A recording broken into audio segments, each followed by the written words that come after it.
നമസ്കാരം. നമ്മുടെ പല വീഡിയോകളിലും പറയുന്ന കാര്യമാണ് ആരോഗ്യകരമായിട്ടുള്ള ഒരു ജീവിതശൈലി ഉണ്ടാവണം, ആഹാരം ആരോഗ്യകരമായിട്ടിരിക്കണം, നല്ല വ്യായാമം ചെയ്യണം, മാനസിക സമ്മർദ്ദം നിയന്ത്രിക്കണം എന്നിങ്ങനെയല്ല.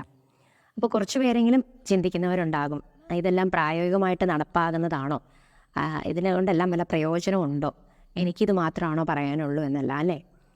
അപ്പോൾ ഈ അടുത്തിടെ ഞാനൊരു പുസ്തകം വായിക്കേണ്ടായി. നിങ്ങളിൽ പലരും വായിച്ചിട്ടുണ്ടാവാം. ഇക്കിഗായ് എന്നാണ് ഈ പുസ്തകത്തിൻ്റെ പേര്. അപ്പോൾ ഇതിൽ പറയുന്ന കാര്യങ്ങൾ വായിച്ചപ്പോൾ കൗതുകം തോന്നി. കാരണം ആയുർവേദത്തിൽ പറയുന്ന ആരോഗ്യ സംരക്ഷണ രീതികളുടെ ഒരു മിനിയേച്ചർ അല്ലെങ്കിൽ ഒരു ചെറിയ രൂപം ഇതിൽ കാണാനായിട്ട് സാധിച്ചു.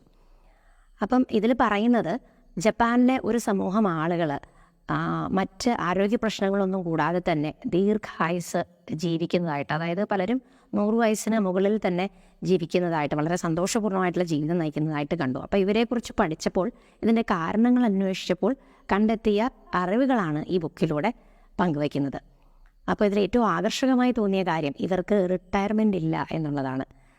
അതായത് ഇവർ ജീവിക്കുന്നിടത്തോളം കാലം വളരെ പ്രസരിപ്പോടെ അല്ലെങ്കിൽ സന്തോഷത്തോടെ അവർ ചെയ്യുന്ന കാര്യങ്ങൾ ഏറ്റവും ശ്രദ്ധയോടെ മൈൻഡ്ഫുള്ളായിട്ട് ചെയ്യാനും പരസ്പരം സഹകരിച്ച് ജീവിക്കാനും യോഗ, മെഡിറ്റേഷൻ പോലുള്ള കാര്യങ്ങൾ പരിശീലിക്കാനും എല്ലാം ശ്രദ്ധിക്കുന്നു.